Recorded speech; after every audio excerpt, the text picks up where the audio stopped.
You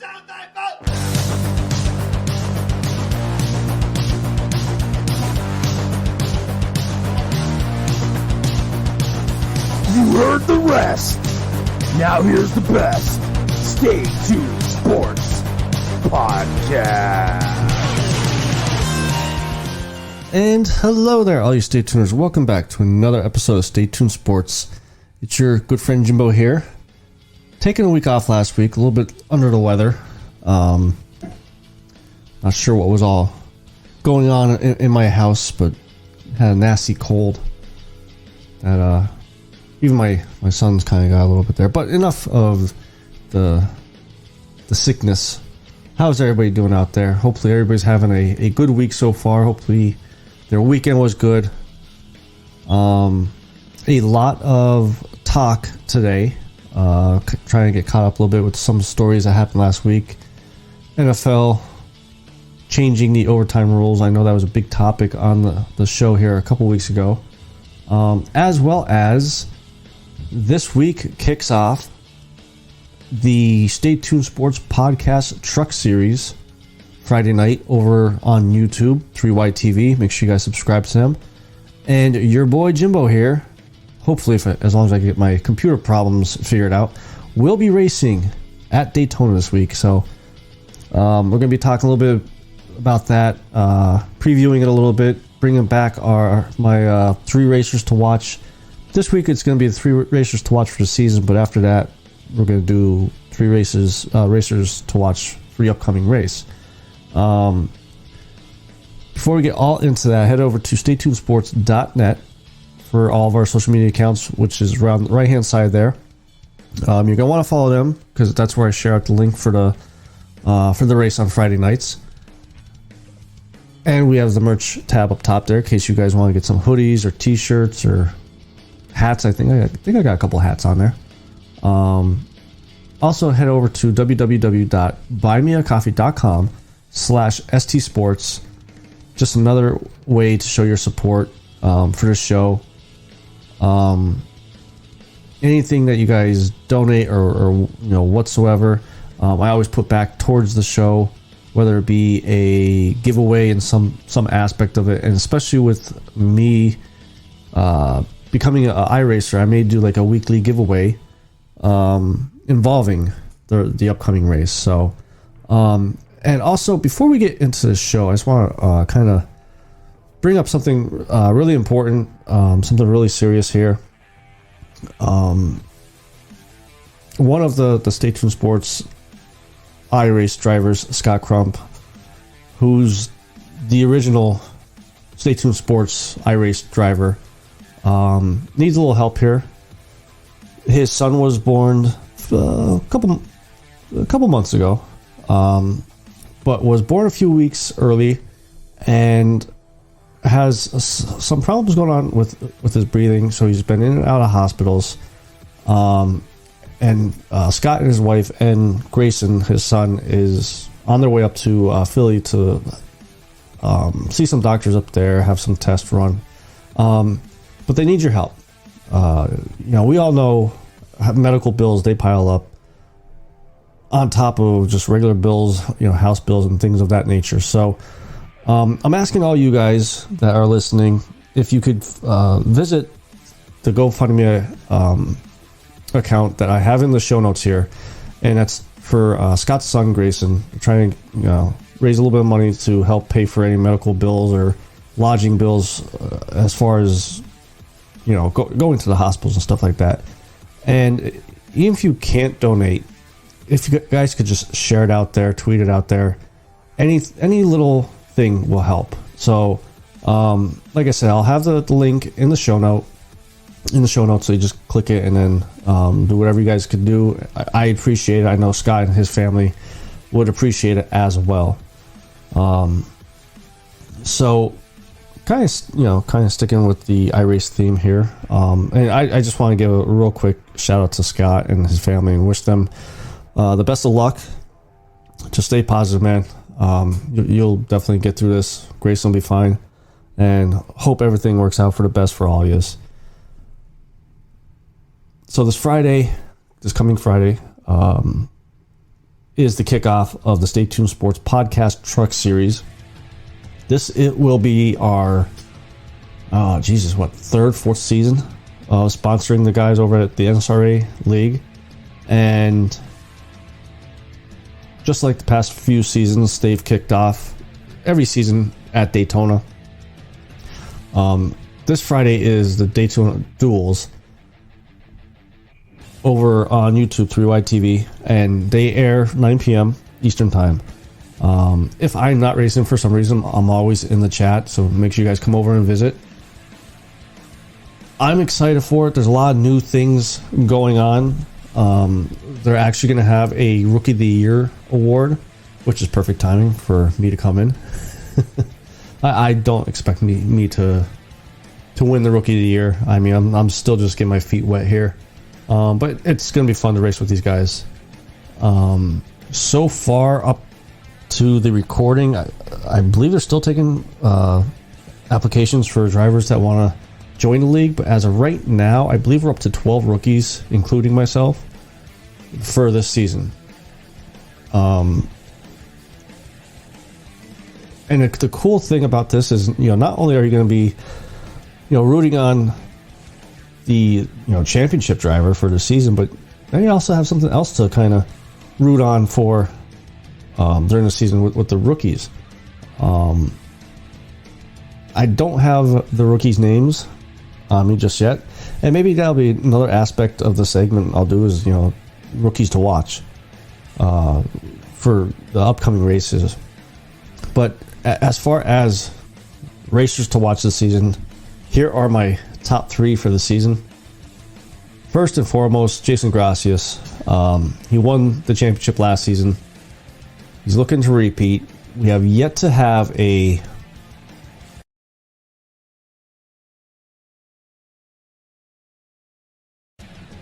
back-to-back champion in the STS Truck Series. Before we signed on as sponsors, I believe Mitchell Adams went back-to-back.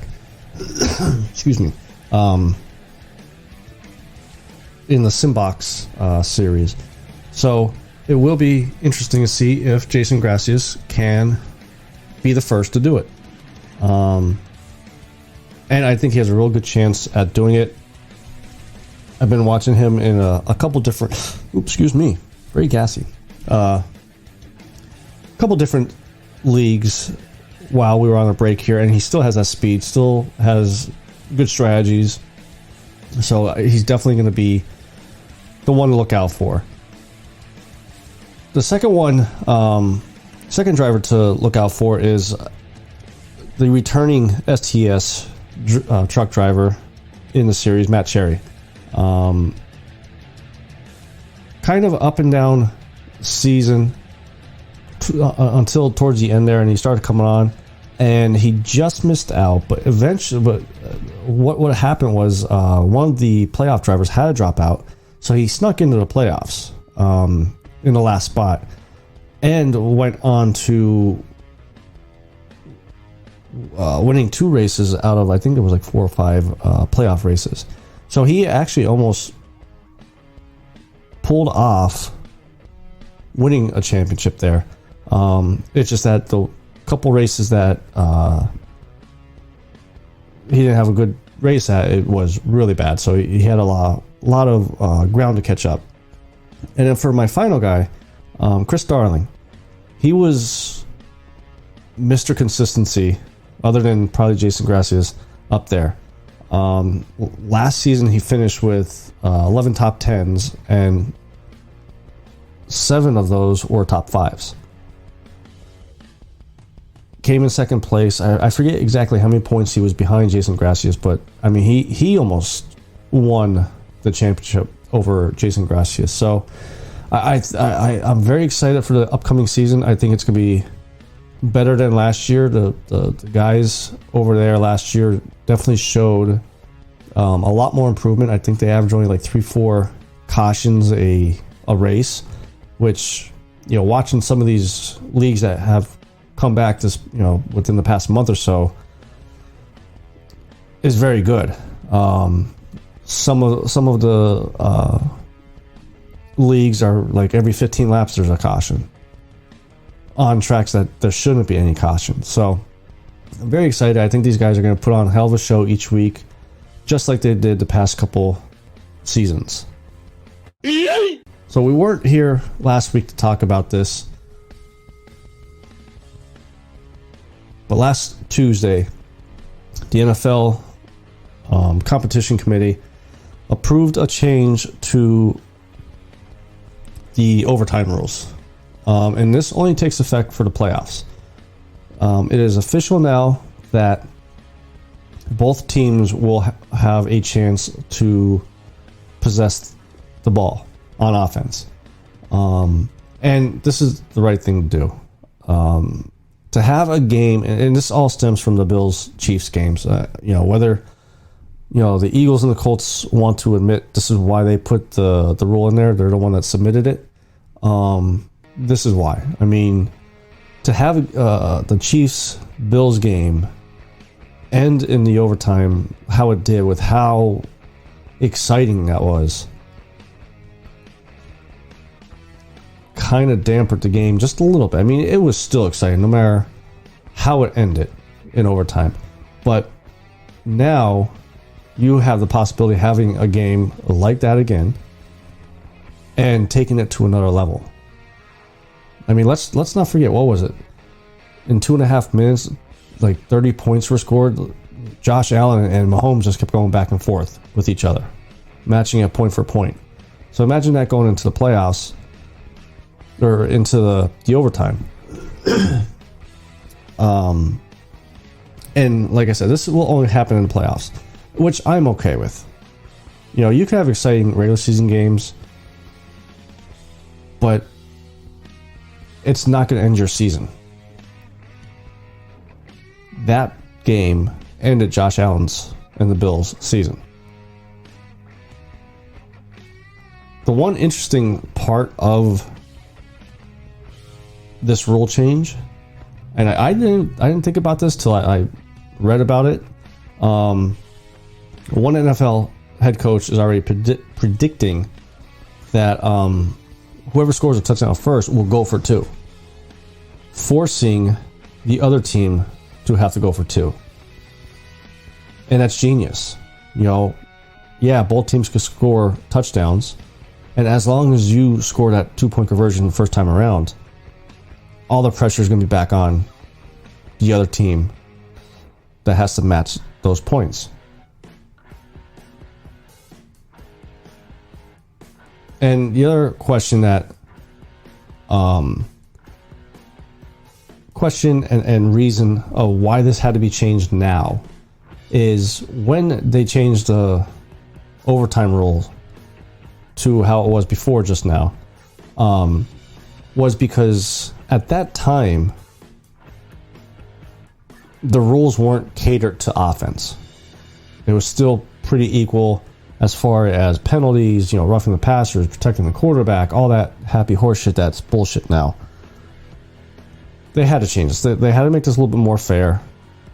No more of this, make the defense stop them. Because, again, you look at the rules, you look at even the stats. I saw something since they changed the overtime rules to this. In the playoffs, the team that won the coin toss is 10-1. I mean, you just might as well just do the coin toss and give whoever won the coin toss won, because it was almost a guarantee you're going to win. And I'm glad that they changed it to this, because I really think this will be a more exciting game and finish to the game. They'll keep you on the edge of your seat. Like, okay, say for example the Eagles, if they lose the coin toss, okay, so you're going to be on the edge of your seat praying the Eagles defense, at least I will be, the Eagles defense stops whatever team they're going up against. Then, still on the edge of your seat, hoping they score the touchdown when they get the ball. So I think this was the right call. Finally, I think the NFL got a rule change right this time around. Now, sticking with NFL here, Philadelphia Eagles and the Saints made a blockbuster trade a couple days ago. Eagles and the Saints swapping a crap ton of draft picks. Philly is trading their 16th and 19th draft pick, along with 194th pick, which I think was a 5th round pick, to the Saints in exchange for their number 18, a 2nd round pick and 3rd round pick this year, a 1st round pick for next year, and a 2nd round pick for 2024. So the Eagles, go from 3 first round picks this year to 2 this year and 2 next year, and a bunch of second day draft picks. When I first saw this, I was pissed. Those 3 first round draft picks, you could have got some good receivers and helped that defense out. But the more I thought about it and thinking about from the players, from the talent side of this draft and the money aspect of this draft, Philly once again has taken advantage of the Saints. I still say Philly took advantage of the Saints when we traded for Darren Sproles. I think we gave them like a 5th round draft pick for Sproles, and we've seen how important Sproles was while his time was here in Philly.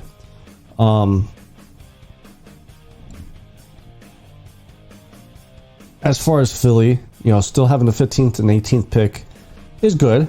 I still think you have ammo to move up a little bit if there's a player that you think can help the team this year. And this also shows that Philly is going to give Jalen Hurts one more year to show he could be the franchise quarterback. And this trade is basically a best case, worst case scenario. Best case is Jalen Hurts shows up this year, he shows he improves, and he could be the franchise quarterback. And then next draft, you have all this draft capital to continue to build around Jalen Hurts. Now, let's just assume, I don't think this is going to happen, but Jalen Reagor, let's assume he takes a huge leap forward and shakes off what happened this past year. I don't know if he had a rough year because of the friend, his childhood friend, being murdered, if that bothers him all season. But if Jalen Hurts shows that he can't improve, next year's draft class is supposed to be a hell of a lot more talented than this year. And you're looking at Bryce Young. You're looking at, I forget the other kid. I think the other kid from Ohio State might have been. But there's a lot more better quarterbacks next draft than there is this draft. This draft, I think there's maybe a handful of receivers that could be impactful.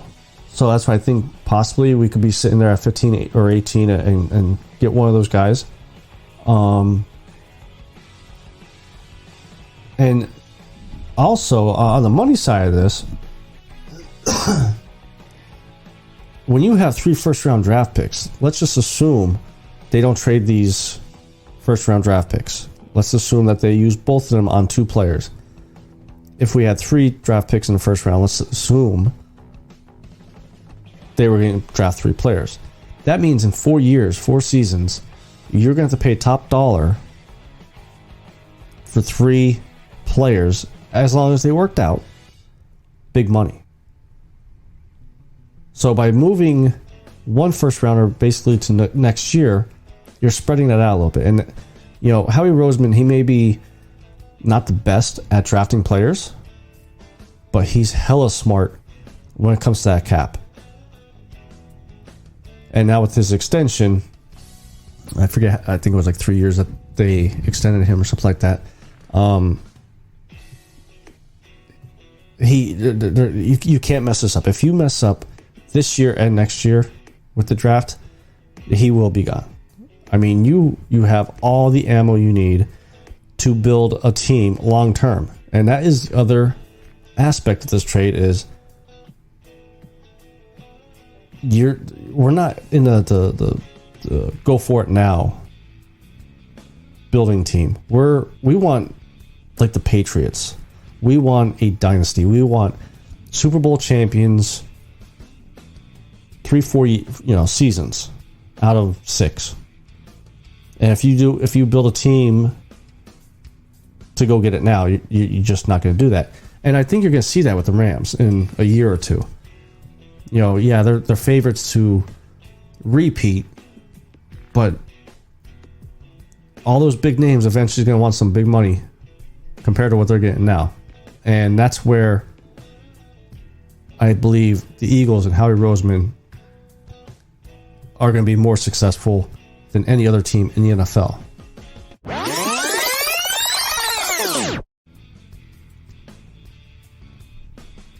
So up next, we are bringing back, it's been a couple weeks, but our hot minute take.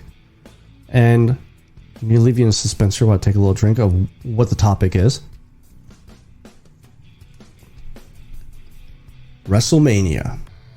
Now, I understand, I only talk about sports and this and that. But I tuned into WrestleMania this past weekend. And I want to talk about the Johnny Knoxville, Sami Zayn match for just a minute.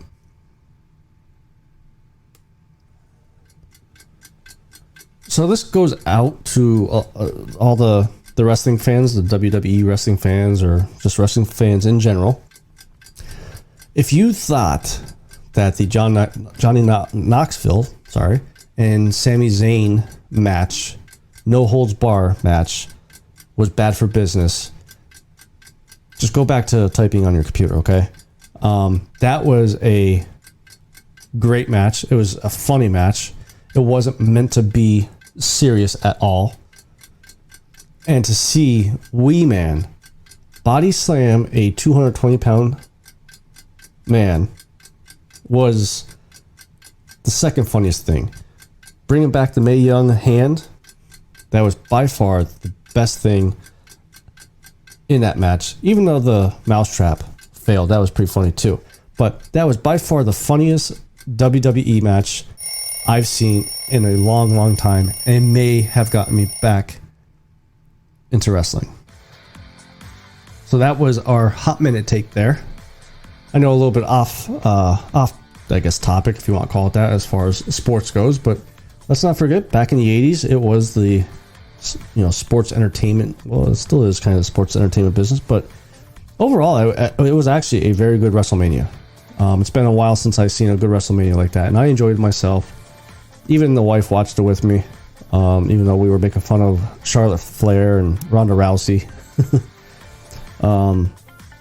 But up next, we have our Combat Corner segment, which is sponsored by Skunk Duck Designs, the best ducking designs around. So this Saturday night, we have UFC pay-per-view. We have a featherweight champion fight between Alexander Volkanovski versus Chan Sung Jung. We have a bantamweight rematch for the belt. Aljamain Sterling versus Peter Yan. Let's not forget about the, supposedly Sterling was acting, and I'll get into that in a second here. We have a welterweight fight. Gilbert Burns versus Hamzat Chimaev. And we have a women's strawweight fight between Mackenzie Dern versus Tisha Torres. It's been a few months since I've seen a UFC card this stacked, I would say. I think it has potential to probably be the best card of the year up until this point. I mean, Gilbert Burns versus Chimaev definitely would main event a fight night, and possibly even main event a pay-per-view card. Before we get to that fight, Mackenzie Dern versus Tisha Torres, as far as my pick, I'm going to go with Mackenzie Dern. I think this one is going to set the bar for tonight, and it's going to probably set the bar pretty high. Past couple fights with Tisha Torres, she was coming out with just pressure left and right, the punches. And then you got Mackenzie Dern, who is very good on her back with submissions, and even her stand-up has gotten a lot better. But Tisha Torres, to me, just strikes me as always the bridesmaid when it comes to winning a belt. And Mackenzie Dern,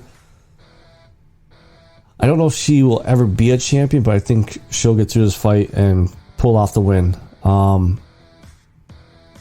This one I think might go to decision, but I think there's going to be a lot of black and blue marks and some blood mixed in. Then we got, like I just started talking about a little bit ago, about Gilbert Burns versus Khamzat Chimaev. It seems like half of the MMA community out there thinks Khamzat is all hype right now. He hasn't fought anybody.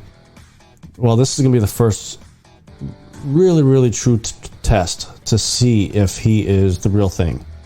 And as good as I think Burns is, I mean, let's not forget he did fight Kamaru Usman for the belt. I think Khamzat knocks him out. Burns does get touched a couple, quite a few. And Khamzat's shown he has power. I would say even more power than Conor McGregor when Conor was coming up. So I got Khamzat winning by knockout, actually. Co-main event, Aljamain Sterling versus Peter Yan. Just talking about the MMA community. Everybody is picking Yan, I think. But I'm going to kind of go opposite here. Just because I think Yan is so confident he's going to win. I think that will cloud his judgment a little bit. And I think he'll force the knockout or force the submission. And I think Sterling is going to pull the upset here. Now, I did not see the first fight between these two. I did see the pictures of the, knee being kind of on the ground, but not on the ground and all that stuff. And he just acted so he could win the championship. Hey, if you're not, if he was legit woozy because of the knee, no one knows except for him. So I don't blame him for taking the time and running out of time, and they had to hand the belt over to him. But I think he's going to win it fair and square this time around. The main event with Alexander Volkanovski and Chan Sung Jung. If Volkanovski didn't get put in that submission hold by Brian Ortega, I would have picked him in a heartbeat. But the fact that he got in there, in that situation, kind of worries me about picking him. And I'm actually going to go with Chan Sung Jung. Just because he comes off with some crazy, crazy submissions. Let's not forget, he's the first one ever to do a twister submission in the UFC. And he's a good striker as well. So it's like, what poison do you pick if you're Alexander? And I think Alexander's going to try to keep the standing just because of the submissions. But I think Sung Jung pulls off the win here and will become the new featherweight champion. So they are my picks for our Combat Corner segment, which was sponsored by Skunk Duck Designs, the best ducking designs around. So I think that's going to be it for us this week. Head over to staytunesports.net for all of our social media accounts, which is on the right hand side there. You want to click that so you can follow us when I send out the links for the race on Friday night over on YouTube, 3Y TV, 9 p.m. Eastern time. Again, and then head over to www.buymeacoffee.com/scsports. Just another avenue to show your support if you want to. And don't forget also, head over to the GoFundMe account for Scott Crump's son, Grayson. I'll have the link in the show notes, but you could also go over there, search Grayson Crump and family, and it should pop up there as well. If you can't donate, at least please just share it out there, tweet it out there, just get it out there and help Scott and his family out. I would much appreciate it. I know they would too. So, till next week, this is your good friend Jimbo, signing out.